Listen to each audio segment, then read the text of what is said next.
Haleluya, puji Tuhan, kembali lagi bersama program Yesus Kuatku akan memberkati Bapak, Ibu, saudaraku sekalian dimanapun engkau berada. Kita percaya bahwa Yesus satu-satunya adalah kekuatan kita, penolong kita. Oleh karena itu mari, awali hari ini dengan berdoa dan membaca kebenaran firman Tuhan. Kita satu dalam doa. Bapa kami yang bertata dalam kerajaan sorga, Bapa yang kami panggil dalam nama Tuhan Yesus Kristus. Hati kami bersyukur dan berterima kasih kepada Engkau buat hari ini, hari yang baru, hari yang diberkati oleh Tuhan. Kami awali hari ini dengan membaca kebenaran firman Tuhan. Karena kami tahu firman-Mu adalah kekuatan kami, sukacita kami. Terpujilah Engkau ya Tuhan. Kami dasarkan doa kami di dalam nama Tuhan Yesus Kristus. Haleluya. Amin. Puji Tuhan. Mari sama-sama kita membaca kebenaran firman Tuhan yang diambil dalam surat Yudas pasal 1 ayat 20. Yudas ini hanya satu pasal saja. Yudas 1 ayat 20. Demikian bunyi firman Tuhan. Akan tetapi kamu, saudara-saudaraku yang kekasih, bangunlah dirimu sendiri di atas dasar imanmu yang paling suci dan berdoalah dalam Roh Kudus. Saudaraku, ayat ini menegaskan bahwa pentingnya dalam hidup orang-orang percaya untuk selalu membangun iman yang kuat, iman yang kokoh, iman yang teguh di dalam Tuhan. Dan kiranya hidup kita selalu atau senantiasa dipimpin oleh Roh Kudus. Nah, secara singkat dalam surat Yudas 1 ayat 20 ini mengajak kita untuk fokus pada pertumbuhan rohani pribadi orang-orang percaya. Melalui apa? Yaitu melalui firman dan doa. Tujuannya untuk apa? Tujuannya agar kita tetap teguh, kita kuat di dalam Tuhan, kita kuat dalam kasih Allah dan selalu berpegang kepada firman Tuhan. Nah, saudaraku yang terkasih dalam Tuhan, tema renungan hari ini yaitu tentang doa berkualitas. Nah, apa ciri-ciri dari doa yang berkualitas itu? Perhatikan, doa yang berkualitas bukan hanya sekedar rangkaian kata-kata yang kelihatannya tersusun rapi, kata-kata yang indah, atau mungkin doa dengan durasi yang panjang. Itu tidak salah, itu sah-sah saja.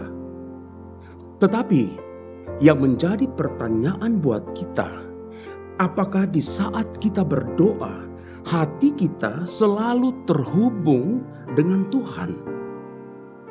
Apakah di saat kita berdoa atau di saat kita menaikkan doa, hidup kita selalu membangun hubungan yang intim dengan Tuhan?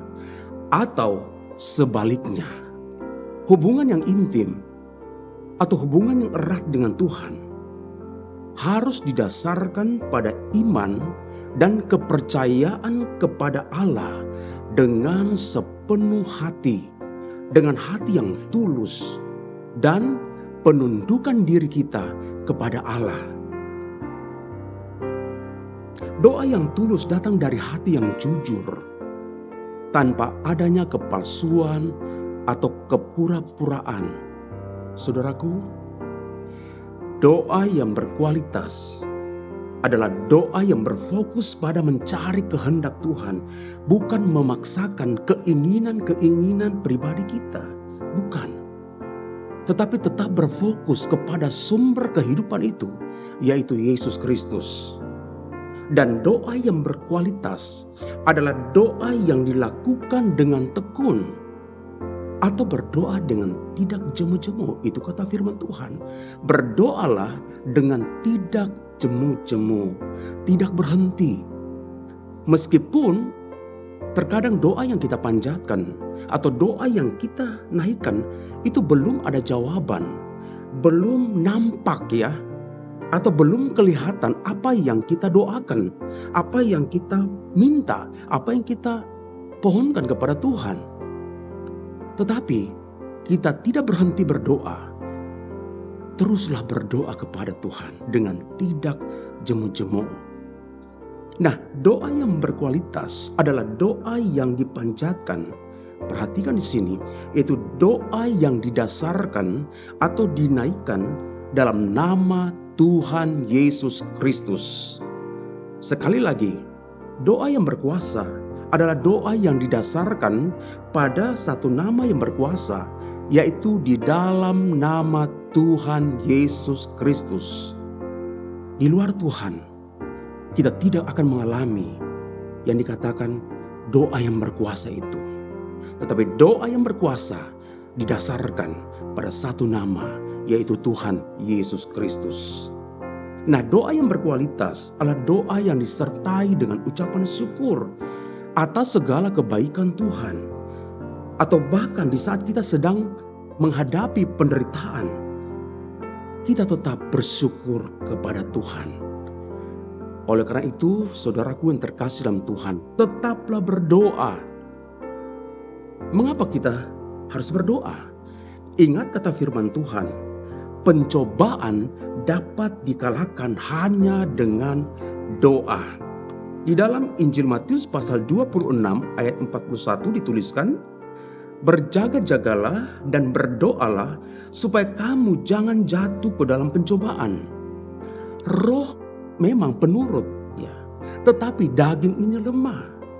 Firman Tuhan mengingatkan kepada kita menghadapi pencobaan, menghadapi persoalan masalah dalam dunia ini bukan dengan kekuatan diri kita pribadi lepas pribadi, tetapi bangun imanmu, kepercayaanmu di dalam Tuhan melalui doa.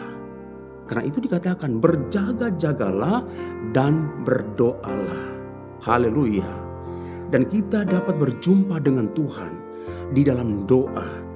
Kehidupan kita akan disegarkan kembali lewat doa yang engkau naikkan setiap hari, setiap saat. Kita dapat berjumpa dengan Tuhan. Yesaya pasal 55 ayat 6 berbunyi, carilah Tuhan selama ia berkenan ditemui, berserulah kepadanya selama ia dekat. Kita perlu Tuhan. Kita perlu kuasa Roh Kudus. Karena Roh Kudus memberikan kita kuasa lewat doa-doa kita. Karena itu saudaraku yang terkasih, jika engkau takut, engkau mengalami kekhawatiran, khawatir, berdoa kepada Tuhan. Kenapa? Karena kekhawatiran dapat dikalahkan lewat doa. Filipi pasal 4 ayat 6 berkata, janganlah hendaknya kamu khawatir tentang apapun juga, tetapi nyatakanlah dalam segala hal keinginanmu kepada Allah dalam doa dan permohonan dengan ucapan syukur. Haleluya. Kekhawatiran dapat dikalahkan lewat doa. Percayalah, doa orang benar bila dengan yakin didoakan sangat besar kuasanya. Dan doa yang berkualitas adalah doa yang berkenan di hati Tuhan. Kiranya Roh Kudus menolong kita semua sepanjang hari ini. Tetaplah berdoa. Haleluya. Puji Tuhan, mari sama-sama kita satukan hati, kita berdoa. Terima kasih buat kebenaran firman-Mu yang mengajarkan kepada kami untuk tetap tekun di dalam doa. Karena kami percaya di saat kami berdoa, kami akan melihat bagaimana pertolongan Tuhan, mujizat Tuhan itu akan kami alami di saat kami berdoa kepada Engkau. Berkati kehidupan kami semua ya Tuhan. Berkati anak-anak-Mu, berkati umat-Mu, jemaat-Mu dimanapun mereka berada. Dan kiranya Tangan Tuhan yang kuat akan terus menggendong mereka. Terpujilah Engkau ya Tuhan. Sekali lagi terima kasih buat firman-Mu. Kami simpan firman-Mu di dalam hati kami. Kami melangkah di hari yang baru ini, hari yang diberkati oleh Tuhan. Terima kasih Tuhan Yesus. Kami dasarkan doa kami di dalam nama Tuhan Yesus Kristus. Haleluya. Amin. Bersama Yesus, aku kuat.